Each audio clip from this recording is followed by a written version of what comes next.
I'm Dr. Joe Esposito, and welcome to our podcast, For the Health of It.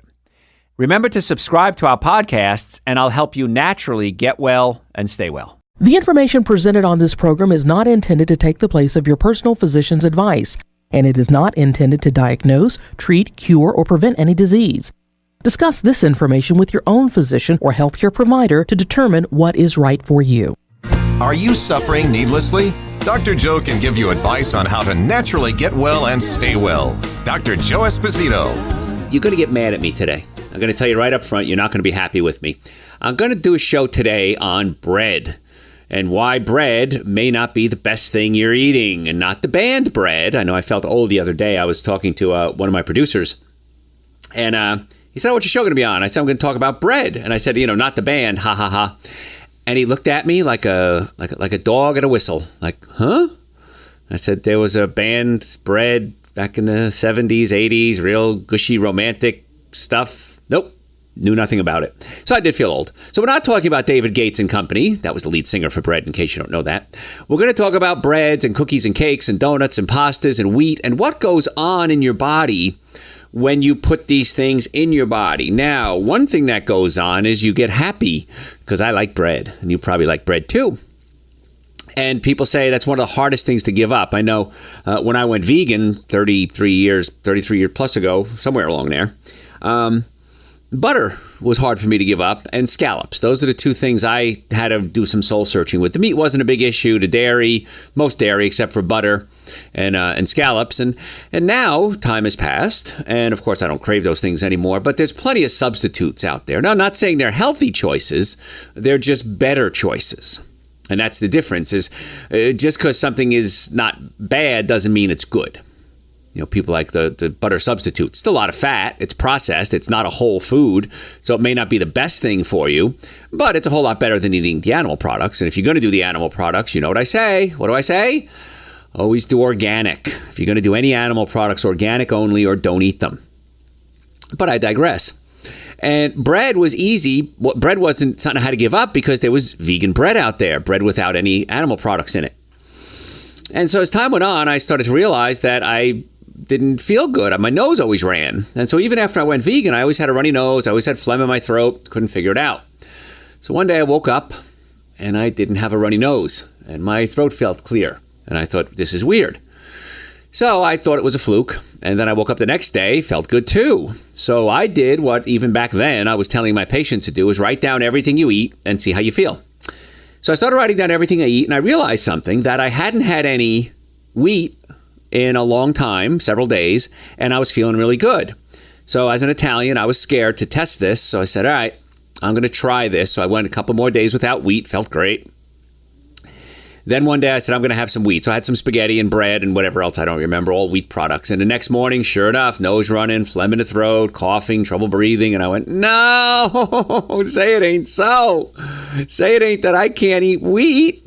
So I did an experiment a few more times, and every time results were exactly the same. And I went, I don't want to play. So that's when I wrote my first book called Eating Right for the Health of It. And the first half of the book tells you how to change your diet. And the second half of the book was recipes, still there. We still print it. And people want to know, what do you eat? And so that's the big question I get. So what can I eat? So I wrote that book with that in mind. It's tons of recipes in there. Everything is vegan. Everything is gluten-free. Everything is soy-free. So really good book. First half of the book is content. The second half, like I said, is just ideas on how to eat. So we're going to talk about bread today. Back to my point here. Now, for most of us, it's one of the most comforting foods there is. And maybe I'm just speaking for myself, but I like bread. You think about it, biscuits, baguettes, croissants, even a simple slice of toast with some butter on it. Sounds good, doesn't it? Sounds good to me. And growing up in Hoboken, New Jersey, there was a lot of brick oven bakeries there. And they'd bake the bread fresh right there in the oven. And you'd go there early in the morning, and we'd go to Ralph's Candy Store on Willow Avenue in Hoboken, and we'd get the rolls. They had the Kaiser rolls with the poppy seeds on them. Oh, we'd bring them home still warm, put butter on them. Heaven. Oh, by the way, little tidbit on bread. When I came to when I moved south to go to college, I realized you couldn't get good bread. So I said to my grandmother, who of course was alive at the time, and I said, Grandma, I said, I can't get good bread down south. And she said, Giuseppe, it's the altitude. I said, what? The altitude. The altitude. Because where I went to school right around Atlanta was 900 feet above sea level. And where I grew up, New York, New Jersey area, was sea level. So the best breads are always baked at sea level. And it's the altitude, it's the air pressure. So just a little useless fact for you there. But anyway, I just love bread. Always loved bread, I should say. Smell of it. I mean, who doesn't like that?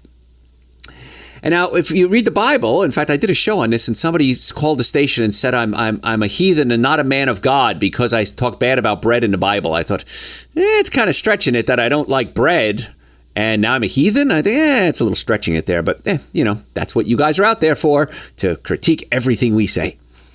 The Bible says, give us this day our daily bread. So the government puts it on a food pyramid, so it must be good. But here's the thing, before you jump to accusing me of going to hell here. The bread they talked about in the Bible is not the bread we're eating today, especially in the United States. The bread they talked about then probably wasn't even wheat. It was probably spelt, which was a grain that was popular at the time in that area. Wheat really wasn't. So probably didn't even exist. So it's a spelt bread, not wheat bread, and spelt has a little less gluten in it. And then recently, in the past several decades, we in the United States have hybridized our wheat. We realized that if we splice certain plants together and they have certain genetic qualities, you can get more production or more productivity per acre, and it was easier to grow. So why wouldn't we genetically modify it, or not genetically modify it, I'm sorry, splice it and hybridize it? And because of that, we've created bread that is a different structure than even I had when I was a kid. Depends how old you are.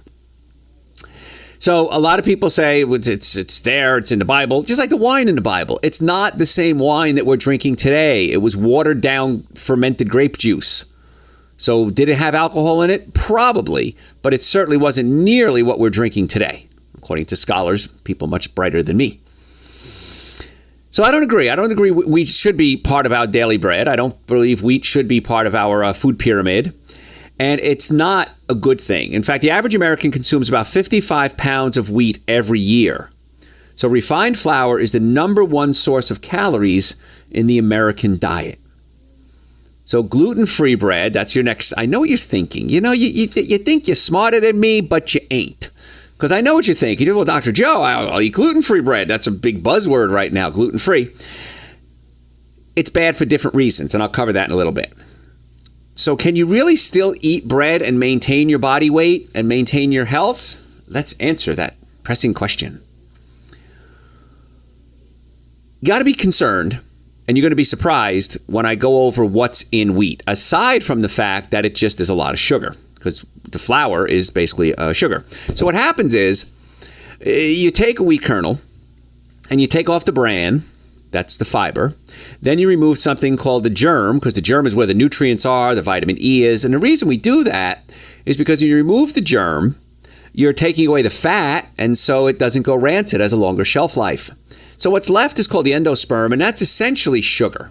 That's pretty much pure sugar. I'm going to cover that in a second. And so that's what you're eating. So any nutritional value has been stripped. However, we're going to talk about whole wheat in a second and talk about why it's higher in other things that are bad for you. So we can make it white flour. We remove some of the bad stuff and some of the good stuff. If we leave the whole thing in, vice versa. So we remove some, we leave the good stuff in, but there's also some bad stuff we leave in too. So the truth about bread is there's nothing essential about eating breads or whole grains. The fact is, it's really one of the most unhealthy things that we eat. So if you read the grocery store labels, you read the newspaper, you're familiar with the message that whole grains got to be healthy and you need to eat more of them. Not true. And there are certain grains that would be better choices than others. So I'm giving you a lot of teases today. In a business, we call that a tease. Why don't you hang on and not change channel? Now, you probably heard the word high glycemic index. What that does is that's a food that raises your blood sugar. And when blood sugar goes up, your body releases insulin. And insulin goes to the cells, opens up the cells, and allows sugar to come in. And that's how insulin works. So the more sugar you have, the more insulin your body releases. Well, over time, if you release too much insulin, the cells are just being bombarded by insulin, trying to open them up and get sugar in. And the cells say, stop it. I can't take any more sugar. Because if you throw more sugar in there, you're going to kind of gunk up the works. So now the cells become insulin resistant. They start to resist the insulin from having the effect on them. And then the blood sugar doesn't come out of the blood, it stays in the blood, sugar stays high. And we call that type 2 diabetes. Now we got a problem. So what we need to do is cut out the sugar, let the cells not see insulin for a while, and they'll get lonely. And they'll say, insulin, I miss you. Where have you been? And then the cells will allow insulin to kind of, like a key, open them up and allow the sugar to come in. And then you'll start lowering your blood sugar again. And that's why a lot of type 2 diabetics can control their diabetes and many times eliminate their diabetes with proper diet. Now, don't stop doing what your doctor told you. If you're taking insulin, you're taking medications, whatever, keep taking those medications. But then as we change your diet, we allow the cells to become more sensitive to insulin, and then hopefully you won't need the medication. Patients come to us all the time. My team of doctors say, Dr. Joe or Dr. whoever, Dr. Gail, Dr. Kat, Dr. Irwin, Dr. Dave, Dr. Terry, don't want to leave anybody out. I want to come off my medication. And we always say, we can't do that. We're chiropractors. I'm board certified in chiropractic, orthopedics, pain management, double board certified in nutrition, BS in nutrition, retired dietitian, award-winning author. This show is heard coast to coast and around the world. As far as I know, it's the #1 health radio talk show in the country. And so we can't tell you to stop taking your medications. That's your medical doctor's job. But if we can get you healthy enough, then hopefully you won't need the medication. Follow that? And I'll tell people, listen, when you start coming in for chiropractic care, nutritional work, monitor your blood pressure. It might go too low if you're on high blood pressure medication. And then you either got to give us up or give up the medication. And all the doctors I know, every medical, orthopedist, neurologist, neurosurgeon, general practitioner, they love that. And they send us patients all the time. Dr. Joe, I need your team of doctors to see if we can get this person healthy so that we can get them off their meds. I don't know of any doctor who wants to keep you on meds if they're not necessary. And sometimes they are necessary. So I'm not saying stop taking them. I'm saying let's get you healthy. So the high glycemic index, the food shoot up, the sugar shoots up. When this happens, the insulin spikes, this triggers an inflammatory reaction that increases your risk of cancer, Alzheimer's, heart disease, fatty liver, and diabetes. So there's your sugar spike. High insulin levels promote the storage of visceral fat, which surrounds the organs and sends metabolic messages to promote disease. And it gives you that belly fat. That's where the belly fat comes from. Dr. Joe, I can't get rid of my belly fat. Got to cut out the sugar. And sugar, we're talking today, is grains, specifically wheat. High blood sugar also causes something called advanced glycation end products, AGEs. Advanced glycation end products do exactly that. They age you. The sugar binds to protein, creates these AGEs, and it actually causes things like tissue damage and wrinkles. So, ladies and gentlemen, if you don't want to look old, I'd strongly advise you cut out your sugar. According to research published in the American Journal of Clinical Nutrition, if you eat 2 slices of whole wheat bread, it spikes your blood sugar about the same as drinking a can of soda or eating a candy bar, about 6 teaspoons of sugar. Now, a can of soda usually has 8 teaspoons of sugar, so I'm not sure why they said that. But anyway, it's a lot of sugar. So eating 2 pieces of bread, you think, well, that's fine. I wouldn't eat a candy bar. That's bad. But I'll eat 2 pieces of bread. Essentially the same thing. So we got to cut out these sugars. And 75% of the carbohydrates in wheat are in the form of something called amylopectin A. This is a new word you've never heard before. Amylopectin A. It's a compound that's unique in just how rapidly it transforms into glucose. And glucose is the form of sugar that the cells use. So it's not just like eating regular carbohydrates. This amylopectin A really converts into sugar fast. That's why your wheat spikes your blood sugar higher than almost all foods, even when the same number of carbohydrates are consumed. So not all carbohydrates are the same. That's where the problem comes in. And also you want to make sure you're eating fiber with your carbohydrates. Because in a perfect world, and this is hard to do, I'm going to be honest with you, you want to do about 40 grams of carbs a day, 40 grams of net carbs. What the heck's a net carb? You take the amount of fiber that you eat, so let's assume you're eating, 100 grams of fiber a day, minus the amount of carbohydrates you eat. Okay, so let's assume you're eating 40 grams of, the other way around, I'm sorry. Carbohydrates minus fiber. So you eat 100 grams of carbohydrates minus 40 grams of fiber, that's 60 net carbs. Did you follow that? So carbohydrates minus fiber is net carbs. And so the fiber pushes the food through your colon and gives you a slow release of sugar. That's why you want to eat whole foods, not the store, the food. Something that's as unadulterated as you possibly can make it, the way it's picked from nature. And of course, that would be a plant-based diet, fruits, vegetables, nuts, and seeds. And there's tons of research out there that prove this. In fact, I met a fellow named T. Colin Campbell the other day. I was at a seminar. I got invited to a VIP reception, and he wrote a book called The China Study, and basically he says the plant-based people do very well, and they live a lot longer. So that's kind of where I'm going with this. And wheat is not something that's usually consumed in places like China. It's processed. A study published in the Journal of the American Medical Association showed that people with high levels of small, dense, low-density lipoproteins have about 300% greater risk of heart attack. So what does that have to do with anything? A lot of doctors believe the number one risk of heart disease in the United States, low-density lipoproteins, and medical establishment has exaggerated the role of cholesterol in the diet. Now, sugar can increase your cholesterol levels or affect your cholesterol levels, but a lot of research now is saying maybe we've been a little too aggressive with our cholesterol. Maybe the cholesterol shouldn't be as low as we're making it, because your body needs cholesterol. Because cholesterol produces hormones. It covers your nerves. It's called a myelin sheath. So cholesterol is necessary. So there's also a trend now going toward maybe we messed up, and maybe it's okay to raise the cholesterol just a little higher. Okay, but this heart healthy whole wheat can lead to problems because it can affect your cholesterol levels. Now, folks, if you want to come see us, we have offices in Marietta, Duluth, and Stockbridge. We would love the opportunity to become your doctors. Now, again, we're a team of chiropractors, and we work with chiropractic, nutrition, digestive issues. So if you'd like to make an appointment to come see us, go to my website, drjoeesposito.com, or just Google Dr. Joe, number one Dr. Joe in the world, and we will set you up a time to come see us. Now, we accept people with all insurances, no insurances, car accidents, sports injuries. We want to be your doctor. And we'll do what it takes to help you get well and stay well if you're willing to work with us. Car accidents. I've never seen a car accident ever in 33 years of practice where the car was damaged where the occupants weren't. So if you were ever in a car accident, whether it was yesterday or 50 years ago, chances are there's damage to your body and your spine, and it needs to be fixed. So if you're sick and tired of being sick and tired, get off your fanny, go to the website, drjoeesposito.com, and make an appointment.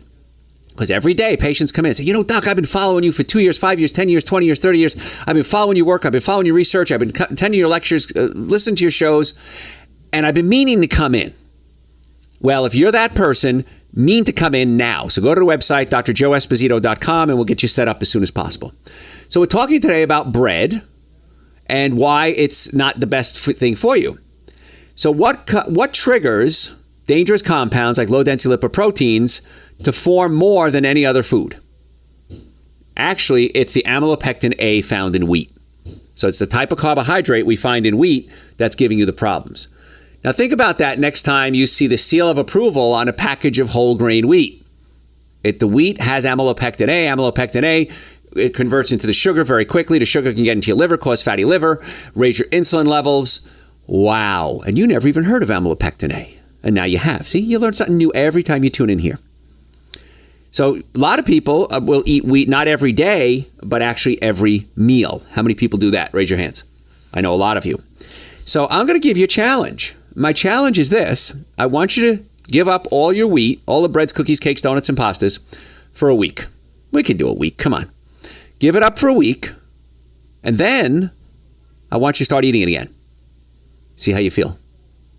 If I'm wrong, if you don't feel better when you give it up and worse when you start eating it, I was wrong. I blew it. But if I'm right, which I am, you'll say, wow, this is going to be tough. I can't give up my bagels and my breads and my cookies and my cakes, my donuts, my pastas, my sandwiches, my hamburger buns. I know it's tough. Is it worth it? Absolutely. When you do it, you'll see what I mean. And if you want to go back to your old ways, it's your call. Can't make you stay that way. But I promise you, you're going to be very, very happy with that decision. Now let's talk about the addictive properties of wheat. You've probably heard that sugar triggers the pleasure centers in your brain, the same ones that drugs do. Okay? They release dopamine. They get the opioid receptor sites excited.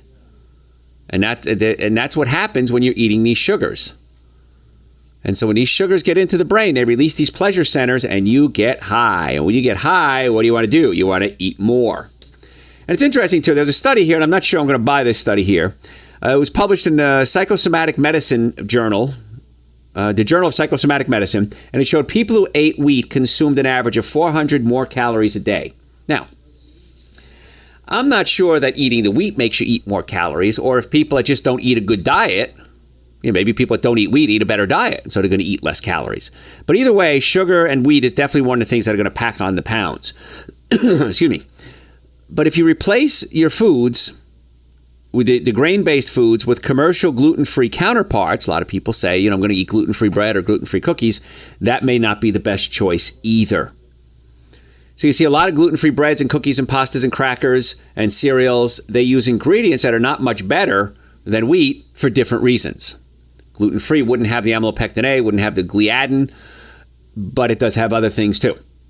So in place of wheat flour, a lot of gluten-free products will replace the wheat with cornstarch, rice flour, potato starch, tapioca starch, millet.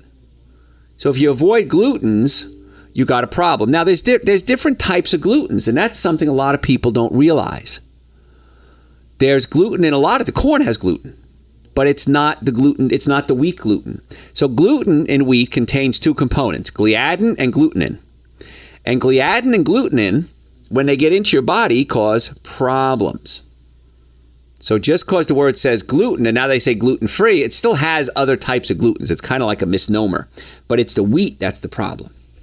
But a lot of the starches they use in the gluten-free products are among the few foods that increase your blood sugar even worse or higher than whole wheat. This means these foods can trigger things like weight gain in the abdomen. That's the belly fat. And that's why things like beer, which is made with what? Barley, rye, hops. Barley and rye have gluten in them, by the way, the type of gluten, the bad kind of gluten. So it can increase abdominal weight, increase your blood sugar, insulin resistance, diabetes, cataracts, arthritis. This is something else too. A lot of people come to me and say, Dr. Joe, I'm getting old and I don't know what to do. I'm getting cataracts. My vision is starting to go. I understand that. And the reason I understand that is I have a condition called macular degeneration. I was told about 5-6 years ago, I have macular degeneration, it's really bad, and chances are I'm just going to go blind. Now, I didn't like that diagnosis. So I thought, okay, what do I do? Well, the doctor said you can take zeaxanthin and lutein, which are antioxidants, and that should help. So I said, it's got to be something better than that. So I created Dr. Joe's Super Greens and Dr. Joe's Essential Source, which are loaded with antioxidants. And since then, my macular degeneration has improved by about 60%. That's about 5 years. Now, the doctor said it can't improve. There's nothing you can do to improvement. You can only hope to slow it down and maybe stop it, but it'll never get better. Mine is getting better. And every doctor that's ever seen pictures of my eyes say, we've never seen this before. No one has ever gotten better from macular degeneration. The reason is I don't eat the 7 deadly sins, alcohol, meat, sugar, dairy, coffee, soda, and artificial sweetener. I get chiropractic care on a regular basis. Chiropractic care opens up the nerve and blood supply to my eyes. By pinching nerves, you're also pinching blood vessels. And I take Dr. Joe's Super Greens and Dr. Joe's Essential Source. It's one of the bazillion reasons why you should be taking Super Greens and Essential Source. Bazillion, real number, right? I made that. I don't know. I don't think it is. But anyway, if you want to get it, and I think you should, they're on my website, drjoeesposito.com, or just Google Dr. Joe. A lot of other supplements are there, too. We have vitamin D supplements. We have supplements to help circulation. We have supplements to help build your immune system, supplements if you do get sick, what I take when I do get sick, supplements to clean out your colon. So the website's a great source of information, and that's available 24 hours a day, drjoeesposito.com, or just Google Dr. Joe. If you're not willing to do anything else, at least get on to Super Greens and the Essential Source. And if you are on the path of getting well, this is really going to push you forward. And it's also available on Amazon, too, if you have an Amazon account. My books are also available on my website and on Amazon. We archive well over 1,000 hours of radio shows. We have our blog there, and you can watch that as well, my podcast, if you will. So the website's a great source of information, articles I've written, and if you have any questions, send them to me through the website. I'm more than happy to answer your questions for you. So get on the website, drjoeesposito.com, or just Google Dr. Joe, number one Dr. Joe in the world. They're also available on Amazon. And if you want to make an appointment to come see us, and I think you should, I think you've been suffering needlessly long enough. I think you should go to my website, drjoeesposito.com, and make an appointment. You can do it right online. You can call us if you want. We accept people with all insurances. We accept everyone. If you're willing to get well and we can work and we can make arrangements for you, we will. Now, again, we're not a free clinic, of course, but if you're serious about wanting to get well, go to my website, make an appointment. If you're not ready to get well, that's okay too. Don't make an appointment. We want patients who are serious about making a commitment to get well and stay well. We'll work on your nervous system, your digestive system, your diet, and we'll do what we can to get you back to normal. So again, the website, drjoeesposito.com. If you've ever been in a car accident, if the car was damaged, you were damaged. Same thing with sports injuries. We're seeing now all these football injuries and hockey injuries. These guys get hit. You think that must have hurt. It's showing long-term damage. Get it fixed before it gets worse. drjoeesposito.com. Hey, folks, thanks for listening. Tell your friends about the show. We'll catch you next time. Thanks for listening to For the Health of It. Remember to subscribe to this podcast, and I'll help you naturally get well and stay well. You can also listen to and call into my radio show live Sunday evenings from 7 to 9 Eastern Time on WSBRadio.com and on a WSB Radio app.